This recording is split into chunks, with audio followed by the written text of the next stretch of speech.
नमस्कार दोस्तों, आपका स्वागत है अपनी YouTube चैनल PFP में। आज हम फाइन ऑर्गेनिक्स के बारे में चर्चा करने वाले हैं। ये एक मल्टी बैगर स्टॉक रहा है, लेकिन फिलहाल स्टॉक में अच्छी खासी गिरावट देखने को मिली है और अभी एक अच्छा मौका भी नजर आता है। तो ऐसे सिचुएशन में एज ए रिटेलर हमारी स्ट्रैटेजी क्या होनी चाहिए, इसके बारे में आज हम चर्चा करने वाले हैं।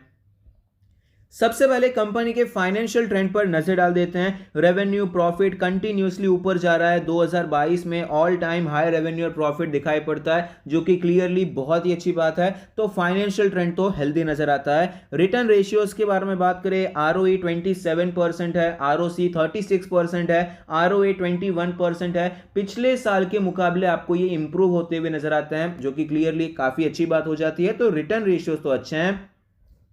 लेवरेज रेशियो के बारे में बात करें, डेट टू इक्विटी 0.06 है, इंटरेस्ट कवरेज रेशियो 77 का है। 0.06 मतलब ना के बराबर कर्जा है। इंटरेस्ट कवरेज रेशियो भी काफी ज्यादा अच्छा है। पिछले साल के मुकाबले दोनों ही नंबर्स हमें इंप्रूव होते हुए नजर आते हैं। तो लेवरेज रेशियो भी काफी ज्यादा अट्रैक्टिव है। शेयर होल्डिंग पैटर्न के बारे में बात करें, टोटल प्रमोटर होल्डिंग 75% है, जिसमें से कुछ भी प्लेज नहीं है। प्रमोटर जितना माल रख सकते थे उतना उन्होंने रखा है, मतलब बिजनेस पर पूरा विश्वास है। Mutual fund 10%, other DII 0.5%, FII 7%, retail and other category में 7% की हिस्सेदारी नजर आती है। तो शेयर होल्डिंग पैटर्न भी काफी अच्छा है। प्रमोटर की होल्डिंग काफी अच्छी है, इंस्टीट्यूशंस का भी इंटरेस्ट है।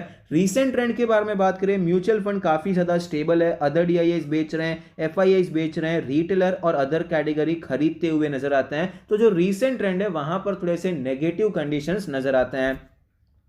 वैल्यूएशन के बारे में बात करें, 33 का PE रेशियो है, जो कि हिस्टोरिकली लोअर साइड पे है और सेक्टर के साथ चल रहा है। प्राइस टू बुक रेशियो 18 है, जो कि हिस्टोरिकली हायर साइड पे चलता हुआ नजर आता है। तो वैल्यूएशन कोई बहुत बड़ा कंसर्न नजर नहीं आता है कि स्टॉक में हमें खरीदारी करनी ही नहीं चाहिए। वैल्यूएशन आपको डिसेंट नजर आता है। स्टॉक के चार्ट पर हमें क्लियरली पता चलता है कि पिछले एक साल में स्टॉक कंटिन्यूसली ऊपर गया है, लेकिन 7,000 के लेवल से अच्छा खासा सेल ऑफ देखने को मिला। 5,500 पे स्टॉक ने सपोर्ट लेने की कोशिश की है, जहां पर 200 डेज का मूविंग एवरेज भी है। बाकी सारे मूविंग एवरेज के नीचे ही स्टॉक ट्रेड कर रहा है। डेली RSI 44 का लेवल है। फिलहाल हमें थोड़ा बहुत मोमेंटम बनता हुआ नजर आता है। डेली चार्ट पे इंपॉर्टेंट लेवल्स के बारे में बात करें तो सपोर्ट 5,500 का लेवल है, रेजिस्टेंस हमारा 6,000 का लेवल है। वीकली चार्ट पे चलते हैं। वीकली चार्ट पर भी आप देख पाएंगे 6,000 का लेवल एक इंपॉर्टेंट, 5,500 का लेवल एक इंपॉर्टेंट सपोर्ट की तरह नजर आता है। 5,300 से करके 5,500 ये काफी ज्यादा इंपॉर्टेंट है, क्योंकि यहां पर रेजिस्टेंस लिया था, फिर ब्रेकआउट देखने को मिला था। तो क्लियरली एक इंपॉर्टेंट सपोर्ट आपको यहां पर नजर आता है। रेजिस्टेंस के बारे में बात करें तो 6,000 का ही लेवल है। रीजन क्या है? क्योंकि यहां पर आपको एक type of head and shoulder pattern भी बनता हुआ नजर आया है। तो क्लियरली ये level important resistance weekly chart पर भी है। मंथली चार्ट पर चलते हैं। मंथली चार्ट पर आप देख पाएंगे कि यहां पर भी जो सपोर्ट है सेम लेवल्स ही आपको नजर आते हैं। बाकी थोड़ा बहुत ऊपर भी अगर आप सपोर्ट शिफ्ट कर देते हैं तो भी कोई इशू नहीं है। इस मंथ का जो लो है ये भी एक इंपॉर्टेंट सपोर्ट की तरह ही नजर आता है। और यहां पर रेजिस्टेंस के बारे में बात करें तो रेजिस्टेंस हमारा ऑल टाइम हाई का नजर आता है, जो कि 7,000 का लेवल। अगर आप मंथली चार्ट देखेंगे तो आपको पता चलेगा स्टॉक ने बहुत ही अच्छा मोमेंटम किया है। जब से लिस्ट हुआ है कंटिन्यूअसली स्टॉक ऊपर जा रहा है और मंथली चार्ट पे कभी भी आपको ऐसा वीक प्राइस एक्शन देखने को नहीं मिला है, जबकि यहां पर बनता हुआ नजर आता है। गिरावट हुई, तेजी आई, फिर से गिरावट देखने को मिली और इसका लो टूटता हुआ नजर आया। ऐसी सिचुएशन अभी तक आपको देखने को नहीं मिली है फाइन ऑर्गेनिक्स के मंथली चार्ट पे। लेकिन अच्छी बात यह है कि जो क्लोजिंग हुई है वो आपको ये लो के ऊपर होती हुई नजर आती है। तो अभी भी चांस है कि स्टॉक वापस आपको रिकवर करता हुआ नजर आ सकता है। ये मंथ ऑलरेडी कंप्लीट हो चुका है, तो ये कैंडल भी कंप्लीट हो चुकी है, तो ये कंप्लीट एनालिसिस है। तो यहां पर हम ट्राई करने के बारे में सोच सकते हैं कि अच्छा मौका हमें मिल सकता है,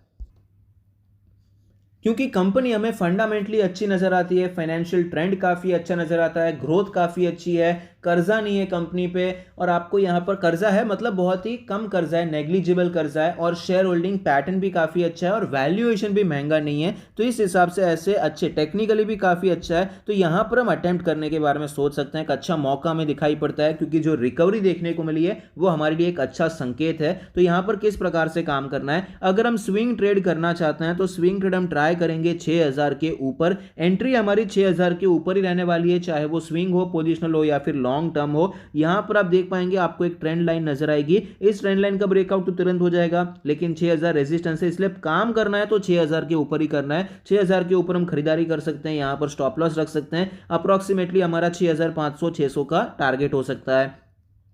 वीकली चार्ट पे चलते हैं, पोजिशनल ट्रेड डिस्कस करते हैं। पोजिशनल ट्रेड के लिए हम यहां पर किस प्रकार से काम करेंगे, देखिए पोजिशनल ट्रेड में आप देख पाएंगे कि गिरावट देखने को मिली, यहां पर एक रेंज में ट्रेड किया, गिरावट हुई, रिकवरी आई, फिर से गिरावट हुई, रिकवर किया, फिर से स्टॉक नीचे गया। अब तक यहां पर जो गिरावट देखने को मिली है उसमें आपको कुछ इस प्रकार से प्राइस एक्शन बनता हुआ नजर नहीं आया है। तो अगर आपको ये इंपॉर्टेंट लेवल से, ये जो 5500, 5200, ये जो पूरा जोन है, यहां पर अभी एक गिरावट हो चुकी है, एक रिकवरी आ गई बराबर। अभी यहां पर मान लेते हैं फिर से गिरावट होती है और वो जो हाई बनता है वो अगर क्रॉस हो जाता है, मतलब एक अच्छा प्राइस एक्शन कुछ इस प्रकार से बनता हुआ नजर आता है, या फिर कोई आपको डब्ल्यू पैटर्न यानी कि डबल बॉटम बनता हुआ नजर आता है, तो ऐसी ही सिचुएशन में हम पोजिशनल ट्रेड के लिए एंटर करेंगे, वरना हम एंटर नहीं करने वाले हैं। और ये 6000 के ऊपर ही हम एंटर करेंगे। मान लेते हैं कि यहां पर इस प्रकार से गिरावट हुई, रिकवरी आई, यहां पर फिर से गिरावट हुई और ऊपर चला गया, तो यहां पर अगर इसके ऊपर खरीदारी बनती है 5800 के ऊपर तो भी नहीं करनी है, 6000 के ऊपर ही हम यहां पर खरीदारी करने वाले हैं। इस हिसाब से हमारा प्लान रहने वाला है कि 6000 के ऊपर अगर आपको स्टॉक जाता हुआ नजर आता है with price action in weekly chart, तो हम यहां पर पोजिशनल ट्रेड के लिए एंटर करेंगे। कितना एंटर करने वाले हैं, 50% का एंटर कर सकते हैं। जो भी हम क्वांटिटी प्लान करते हैं उसका 50% अभी खरीद सकते हैं। रीजन क्या है, क्योंकि भले ही यहां पर देखिए आपको ये गिरावट देखने को मिली, लेकिन ये जो रेजिस्टेंस है ऑलरेडी आपको टेस्ट होता हुआ नजर आता है, तो ये न्यू रेजिस्टेंस नहीं है, इसलिए ज़्यादा डरने की जरूरत नहीं है। अगर ये न्यू होता तो हम यहाँ पर प्रेफर करते कि एक बार ये जाके आए फिर देखते हैं कैसा है, या फिर एंटर होना था तो 25% से होते। ऑलरेडी एक बार टेस्ट हो चुका है तो 50% की क्वांटिटी के साथ हम एंटर कर सकते हैं, और बाकी की क्वांटिटी 7000 के ऊपर ही हम ऐड करेंगे। ऑल टाइम हाई के ब्रेकआउट के बाद ही हम यहाँ पर ऐड करने वाले हैं। इस हिसाब से पोजिशनल ट्रेड का प्लान रहेगा। लॉन्ग टर्म के लिए बात करें तो लॉन्ग टर्म के लिए भी हमने जो एंट्री क्राइटेरिया पोजिशनल ट्रेड में डिस्कस किया है वही रहने वाला है। फर्क इतना रहेगा कि आप स्टॉप लॉस तो लगाएंगे, जो कि स्टॉप लॉस हमारा रहेगा लो के नीचे हम स्टॉप लॉस लगाएंगे, लेकिन यहां पर हमारा टारगेट कोई फिक्स नहीं रहेगा, उतना ही डिफरेंस रहने वाला है। तो फाइन ऑर्गेनिक्स पे आप नजर बनाकर रखिए, क्योंकि स्टॉक फंडामेंटली भी कंपनी अच्छी नजर आती है, अच्छे सेक्टर में काम कर रही है, ग्रोइंग सेक्टर है, और टेक्निकली इसका ट्रेंड भी ओवरऑल मजबूत है।